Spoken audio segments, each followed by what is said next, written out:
Pilipinas at buong mundo. Naitay Kapuso, pahiram po ng 20 minutes ng inyong hapon. Ako po si Boy and welcome to Fast Talk with Boy Abunda.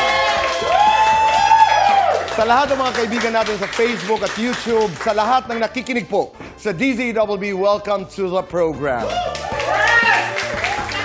Happy New Year!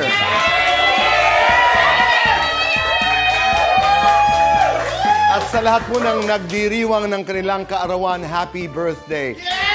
Today is a birthday of my beloved mother in heaven, Nanay Lising Abunda. This is a very important day for us.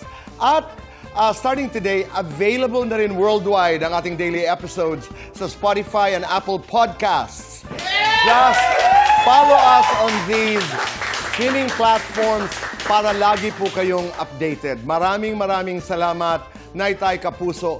Happy New Year! Isa po sa pinakamagandang babae sa balat ng lupa ang ating bisita ngayong hapon na ito. Naitay Kapuso, please welcome Pokwang!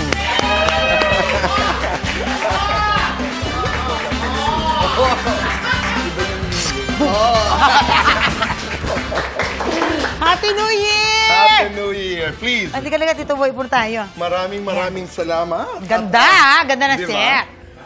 Siyempre, kumusta ka? Mabuti, Tito Boy. Kumusta ang 2025? 2025, it's a roller coaster ride. Wow! Ganda, parang mga roller coaster Oo, ka mga na. ganon-ganon. Ano ang malas, ano ang swerte? Dahil may connection po yan sa ating pag-uusapan ngayong hapon. Yes. So, pag-ibig pa rin.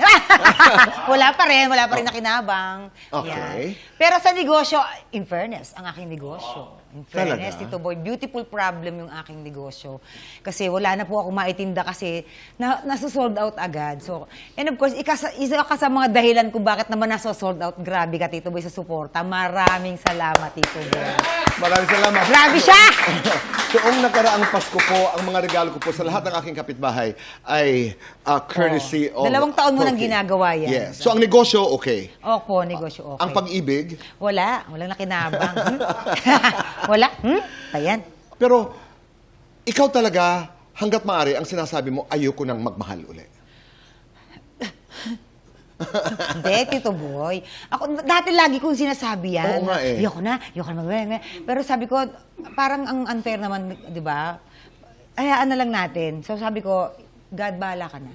Kung alam mo para sa akin at galing sa'yo, perfect yun. Palagay ko, that's better. Diba, no? Diba? Mas bukas. Ito, gusto ko lang itanong. Kasi mamaya-maya ay may tatawagin tayong kaibigan. Naniniwala ka ba sa malas? Ano ba? Naniniwala ako sa masisipag. Sa kasipagan ako naniniwala. Okay. Kasi yung salitang malas, ano yan eh, pag nilagay mo talaga sa isip mo, yun talagang mangyayari.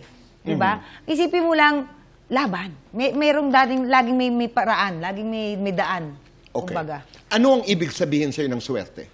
Ibig sabihin ng swerte sa akin ay kasipagan. Okay. Kasipagan, Tito Boy. Kasi, di ba, kung naniniwala ka, bibili ka ng mga pampaswerte, maglagay ka ng pusa, nagaganong-ganon, nakaupo ka lang naman maghapon. Wala. Kailangan mong kumilos. Kailangan mong gumalaw. Lalo ngayon sa panahon ngayon, ang bilis ng takbo ng buhay natin, ang bilis ng mga labanan, mga nangyayari, di ba? So, dapat isip ka rin ng kung ano yung mga pagkakakitaan mo. Kumbaga, doble, triple sipag tayo dapat ngayon sa panahon ngayon. Dahil ang mahal-mahal ng buhay ngayon sa mundo. So, kailangan mo talaga triple yung sipag. Ang magandang balita ngayon, Poki, dahil first day of the year, ay inimbitahan po natin ang isang malapit sa aking puso, matalik ko pong kaibigan. Siya po ang dumadalaw sa aking bahay. He is one of the best feng shui experts in the country. Naitay Kapuso, Poki, please welcome my very dear friend, Architect Kakuen Chua. Yeah, ayun na! Maraming Hello, sir. Maraming salamat, araw. Architect. Happy New Year. Happy New Year. Okay. Yan. Oo. Architect, dito ho tayo mag-umpisa. Ano ho ba ang pagkakaiba? Pwede ka magtanong dito, ha? Okay, Yes. once in a while. Anong pagkakaiba ng feng shui at saka ng hula? Ang feng shui talaga is a 6,000 years from Chinese history. So it's a placement in paglalagay ng mga gamit ang space natin. How to harvest the positive energy para maging healthy tayo, para maging happy, maging wealthy, at abundant. Dalawa kasi ang chart natin dito. Okay. Ito may, paano pag-pronounce yan, architect? Pachi. Pachi. Pachi chart 2026. Yes. At may Flying Stars. Stars chart 2026. Stars 2026. Yan. Okay. Gusto ko yan. Ganito ang umpisa natin, architect. Ano ang prospects ng lahat ng mga kababayan natin na ipinanganak sa Year of the Rat pagdating sa pag-ibig, mga relasyon, pera, kalusugan? Sige nga, architect, please. Ang prospect nila ay windfall luck. Maswerte. No? Maswerte si Miss Pokwang.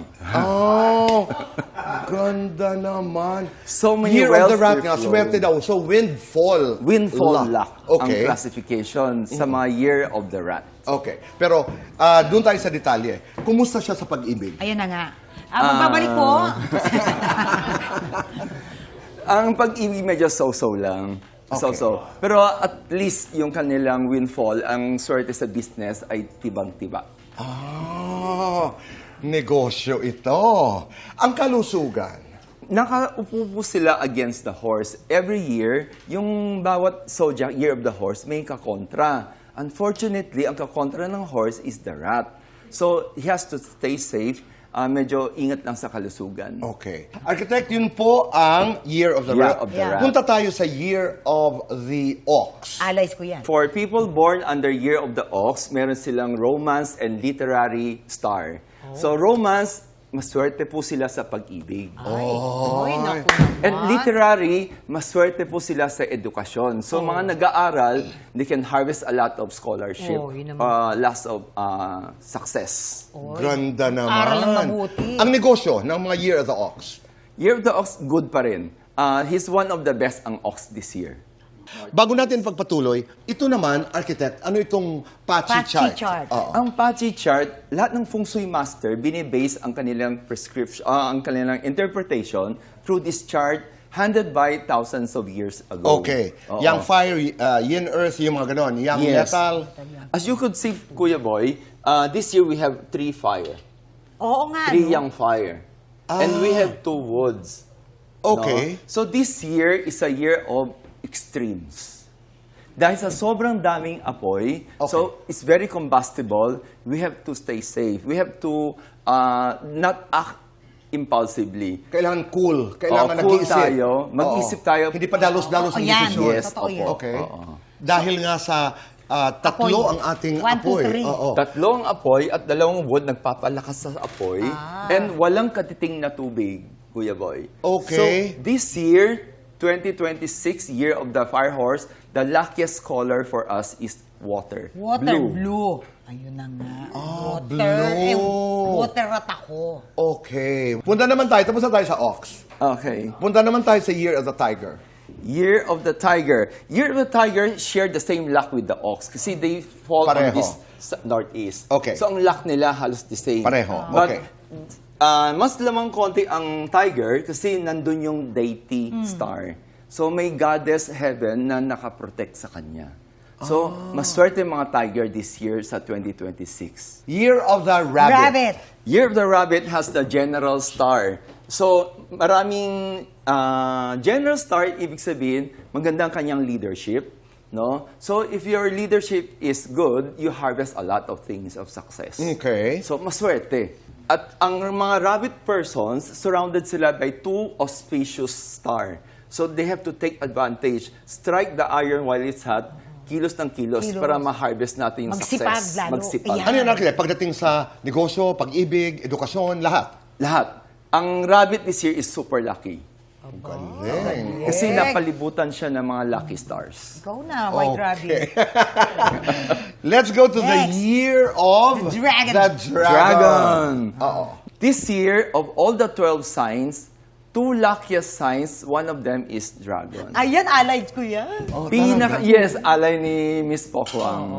You have Okay. to share your blessings with them at maghiraman kayo ng swerte. Talaga, sino mga dragon sa buhay mo? Oh, ano ba, dragon? Sino ang dragon ng buhay mo ngayon? Wala. Wala. Maghahanap ako. Katol. Two luckiest is dragon and snake. Snake. Because dragon and snake is in southeast. So, swerte ang year of the snake. Yes. Oo. They Pero are kasi the dito- superstars for this 2026. Sabi the nga nila- dragon and the snake. Superstars Oh. daw. Ay. Oo. Ay. Swerte talaga. Sabi nila kasi, sabi di ba, nila, oo. ang Year of the Snake is kumbaga, pag-unveil, pagtanggal ng mga transformation. Alam Diba? mo, ikaw palagay And ko, then- feng shui Yes. expert ka rin. And then the horse is, yung nilinis na ni snake yung path na dadaanan ni horse na to run, papapapap ng forward. Ganun. So true. Talaga? Kaya 2025. Uy, bilib naman ako sa'yo. Galing. Nagbabasa si Dapat Ma. nabasa kasi basuka, Joe. Okay. You're saying, architect? 2025 is transformation year. Okay. And 2026 is a year of extremes. Yeah. Oh. So, we So, have so much fire, we have to be careful kasi you have to Okay. balance it. Yes. Okay. And what to use para maging balance, gagamitin natin tubig. Tubig. Tama. Okay lang po ba yung mga So- running water kayong mga waterfalls sa loob ng bahay? Yes. Kasi oo. meron akong ganun sa bahay eh. Yung running water o kaya fountain, Fountain, meron akong o ganon. aquarium. You Ayan. can put it sa gitna ng bahay, center ng bahay, because na Victory Star is #1 is in the center. So, ilalagay mo yung tubig sa gitna ng bahay. So, kahit anong tubig yan, kahit halimbawa vase na puno ng tubig o Oo. kaya Yeah. It should be clean, malinis na Malinis tubig. na tubig. malinis dapat. Kung pwede, lagyan mo ng isda para Yan. maging malinis yung ano. Yung Ang ganda. Para- Ano naman kaya ang prospects ng ating bayan pagdating sa yung gobyerno, corruption, natural disasters, na ang dami nating pinagdaanan noong 2025. Kumusta kaya ang kalagayan ng bayang Pilipinas at ng mga taong ipinanganak sa Year of the Horse, sheep, monkey, rooster, dog, at boar. Tama ba, architect? yeah. Malalaman ho natin lahat yan sa pagbabalik po ng Fast Talk with Boy Abunda. Ngayong 2026, asahan nyo na makakasama nyo pa rin kami. Sa pagpapaalala sa ating mga kababayan at kabataan. Na sa pagpili ng tamang impormasyon, hindi tayo dapat maging Juan Tamad. Tandaan, Matuto. Matuwa. Di Juan Tama. Juan Tama. Isang mensahe mula sa Fast Talk with Boy Abunda. I believe at Amazing Earth. Kasama ang Synergy, Anak TV, NCCT, OCD, PEP.PH, PWU, WWF Philippines. Kami nagbabalik po dito sa Fast Talk with Boy Abunda. Kasama po natin si Architect Kakuen at si Pokey. Let's go to the Year of the Horse. Horse, yun na. Year of the Horse, unfortunately, nandun sa kanya ang 3 killings. Anong word? Ano yun? Three Three killings? Oo. So, ang 3 killings, pag nakaupo ang 3 killings sa isang zodiac sign, those people belong to that sign, kailangan medyo mag-iingat. Kasi maraming negative things darating. So, hindi nangangahulugan na pag Year of the Horse, suwerte ka. Hindi Kasi po. Year of the Pala. Horse. So, pagdating dito sa Year of the Horse, sa ating mga kaibigan na ipinanganak sa Year of the Horse, kailangan ingat ngayong taon. Oo. Dahil andun ang 3 killings, ingat sa negosyo. Sa lahat ba ito? Sa negosyo, lahat po, negosyo, pag-ibig, pag-ibig, lahat, lahat, Medyo, kalusugan. medyo delikado ang horse this Oo. coming year. Let's go to the Year of the Sheep. Oo. So, the year of the sheep, as here southwest, nandito yung money loss or burglary star. Naku nga.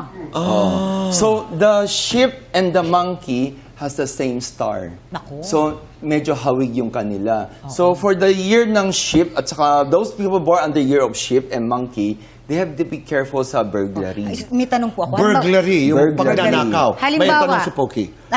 ako, year of the rat ako, tapos malas sila sa pera, no? Baba, meron kang business transaction na magbubukas kami ng negosyo, year of Ang partner mo ay? Year of the monkey. Oo, halimbawa. So, what you should do, yung magde-decide yung people who is luckier. ako yun. Chances are you will make the right decisions than them. Okay. Okay, yun ang guide ng feng shui. Yun, May partner ka na, Year of the Monkey. May partner na, sa negosyo. Yung anak ko, pero si May kasi, tatlo kaming year of the rat sa bahay. Tatlo kami. Okay. Yung apo ko, si May, at saka ako. Monkey, pamangking ko. Okay. Then meron kong yung isang nagtatrabaho sa akin, Year of the Dragon. Uh-huh. Then yung nagmamaneho naman po sa akin is Year of the Ox. So lahat yan, mga allies ko yan. Okay. Talagang tinatanong mo lahat Yes. yan, ha? I'm really impressed. Totoo yan! Oo. Totoo! Yung Totoo. naghahawak ng pera ko sa negosyo, anong year of ano ka? Ay, naku, wag. Kontra tayo ni. Okay. That's very true. That's very true. Hindi, ito na maiba lang ako sa usapan. Yung dati mo ba, anong year? Year of the Rabbit. Kaya tamo ang bilis tumula. Year of the Rabbit Rabbit. siya, 1975. Okay. Oo. Kaya, nababasa ba na hindi talaga sila nag-work, ang rabbit at saka ang rat? Ako naman, Tito Boy naman. Hindi naman napapag-usapan lang eh. Kasi, ang galing mo eh. Kasi tinatanong mo talaga lahat. Diba? Oo. Oo. Year, Kuya, kasi their age gap is 3. 3 years. 3 years is a half conflict. In Chinese, they don't want 6 years age gap. The next to 6 years is 3 years.